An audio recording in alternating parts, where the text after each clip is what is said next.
नमस्कार दोस्तों। आज एक विषय मन में आ रहा था। मैं सोचा आप सारे लोगों के साथ इस विषय पर चर्चा करूं। हम अपने जीवन में बचपन से ही एक चीज़ सुनते आते हैं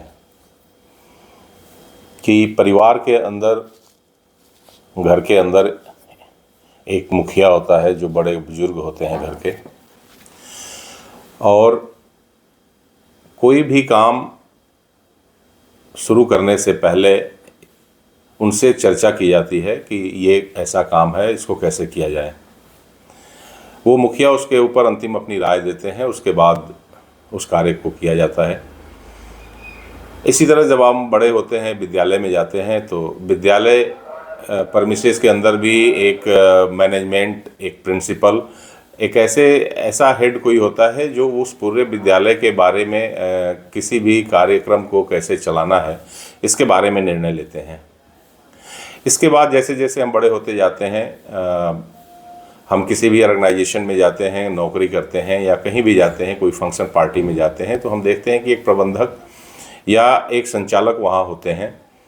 बड़े लेवल पर देश की बात करें तो वहाँ भी एक संविधान है जिसके तहत पूरे देश की व्यवस्था को चलाया जाता है। अब इस स्टेज पर आकर के हम एक चीज़ ये देखते हैं कि ये एक चीज़ होती है जिसको प्रोटोकॉल भी अक्सर हम ये शब्द को सुनते हैं कि एक प्रोटोकॉल होता है। उस प्रोटोकॉल के तहत ही सारी चीज़ें होती हैं। अगर हम उन व्यवस्था को नहीं मानते हैं या तोड़ते हैं तो ये प्रोटोकॉल का उल्लंघन होता है और उसके लिए उस व्यक्ति को दंडित भी करने का प्रावधान किया जाता है। अब बात ये आती है कि ये प्रोटोकॉल या इस तरह के जो घर से शुरू होती है, मलिकार और घर के मालिक और उसके बाद विद्यालय के प्रबंधक और फिर देश का एक संविधान, आपने कभी सोचा है कि इन चीज़ों को अगर हम ना माने बचपन से, क्योंकि आज के परिवेश में अक्सर ये देखने को मिल रहा है कि हम एक अपने हिसाब से अपने नियम और कानून बनाने की बात करते हैं और परिणाम ये होता है कि मैं ये नहीं कह रहा हूँ कि उसके परिणाम गलत ही होते हैं, परिणाम अच्छे भी होते होंगे, लेकिन ज़्यादातर केसेस में उसके परिणाम अच्छे देखने को नहीं मिलते हैं। आज अक्सर एक प्रॉब्लम सबके दिमाग में आती है कि पारिवारिक रूप से हो, विद्यालय के रूप में हो, अक्सर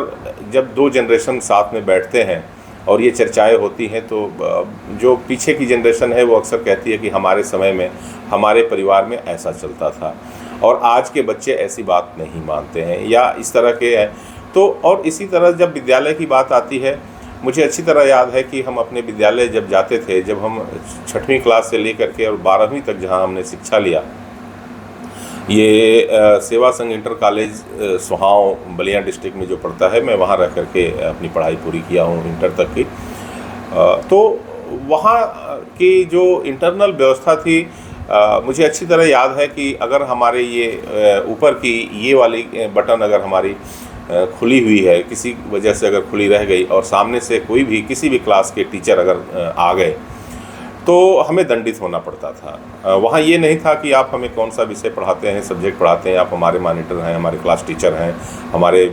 से रिलेटेड हैं या नहीं हैं। विद्यालय में किसी भी लड़के का अगर जो ये विद्यालय का प्रोटोकॉल था उसका उल्लंघन करते हुए अगर पाया जाता था तो उसे दंडित होना पड़ता था। तो अब आज उसी विद्यालय में मैं कुछ दिन पहले गया था, मैं वहाँ के एक अध्यापक से बात करने लगा तो विषय वहाँ का बिल्कुल जो परिदृश्य है बिल्कुल बदल चुका है और उसका रिजल्ट ये हो रहा है कि उस समय जिस तरह के विद्यार्थी वहाँ से निकले, आज उस तरह की चीज़ें वहाँ नहीं हो रही हैं। बस जो फ़र्क मुझे साफ साफ नज़र आया वो सिर्फ ये है कि वहाँ का जो एक प्रोटोकॉल थी, एक जो व्यवस्था थी, उस व्यवस्था को आज चाहे वो उसके कारण जो कुछ भी हो उसको मानने वाला कोई नहीं है। मुझे लगता है परिवार में भी आज हम आए दिन बहाने, चाहे जो कुछ भी हो, जिस वजह से भी परिवार में विघटन हो रहा हो, लेकिन इसका सबसे जो मुख्य कारण है वो पारिवारिक प्रोटोकॉल का है। परिवार में जो मुखिया होता था या जो प्रबंधक होता था, जो इस परिवार को अपने अनुभव के आधार पर अपने परिवार की गरिमा, अपने समाज और गांव की गरिमा को ध्यान में रखते हुए जो सारी चीज़ों पर ध्यान रखता था, शायद आज उसको मानने वाला कोई नहीं रह गया है। ये विषय दोनों के लिए हो सकता है कि परिवार का मुखिया भी अपने परिवार के सदस्यों को कैसे देख रहा है, और या परिवार के बाकी के सदस्य भी मुखिया की बातों को या घर के मलिकार की बातों को कैसे समझ रहे हैं। ये दोनों पर निर्भर कर सकता है। लेकिन अब मेन मुद्दा यह है कि क्या जो अगली जनरेशन है, क्या जो नए लड़के हैं वो घर के व्यवस्था को डिक्टेट करेंगे, घर के मुखिया को डिक्टेट करेंगे, क्या उनकी बातों को नहीं मानेंगे, और वो फिर नई व्यवस्था को घर में लागू करके उस परिवार के बड़े बुजुर्ग की बातों को या सम्मान को हम बराबर मेंटेन करके रख सकते हैं। तो ये एक ऐसे विषय हैं। विद्यालय में भी वही बातें हैं, क्या गार्जियंस के और बच्चों की बातों को ही ध्यान में रखते हुए सिर्फ और विद्यालय के सारे प्रोटोकॉल्स को ख़त्म करके विद्यालय को चला, चाहे वो आपके पहनावे का हो, चाहे विद्यालय में किसी भी तरह के डिसिप्लिन से लेकर के हो या टाइमिंग को लेकर के हो, तो हर चीज़ में क्या बच्चों के और गार्जियन के ही हिसाब से सारी चीज़ें चलाई जाएंगी तो विद्यालय की गरिमा बच पाएगी। इसी तरह बात आती है देश की, क्या संविधान को अपने तरीके से हम सोचेंगे और चलाएंगे तो देश चल पाएगा। और आम जीवन में हम देखते हैं कि किसी भी ऑर्गेनाइजेशन में, चाहे वो गवर्नमेंट सेक्टर्स हो चाहे प्राइवेट सेक्टर्स हो, हर परमिसेस की हर एक जो कैंपस है उसकी अपनी एक व्यवस्था है, एक प्रोटोकॉल है। और जहाँ बहुत सी चीज़ें एक साथ परफॉर्म हो रही हों, देखिए मैं बिजनेस से हूँ और मेरे पास जो उदाहरण आएंगे वो ज़्यादातर इंडस्ट्रीज से संबंधित आएंगे। जैसे मैं एक इंडस्ट्रीज़ की अगर बात करूं कि एक फैक्ट्री के अंदर, एक इंडस्ट्रीज़ के अंदर बहुत से चीज़ें तैयार हो रही हैं, बहुत सा सामान बन रहा है। सपोज कीजिए कि कोई ट्रैक्टर इंडस्ट्रीज़ है जहां 20 हार्स पावर से लेकर के और 65-75 हार्स पावर तक के डिफरेंट मॉडल के ट्रैक्टर्स बनाए जा रहे हैं। तो इतने बड़े व्यवस्था को मैनेज करने के लिए एक पार्टिकुलर प्रोटोकॉल का होना बहुत ज़रूरी होता है। हमें कस्टमर्स को सर्विसेज देनी है। अब इस सर्विसेज को आप फैमिली से जोड़ सकते हैं कि भाई एक परिवार को भी अपने परिवार की जो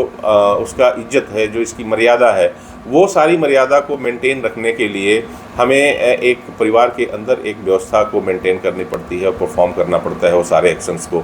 उसी तरह से फैक्ट्री के अंदर भी वही सेम चीज़ें हैं कि कस्टमर्स को अपने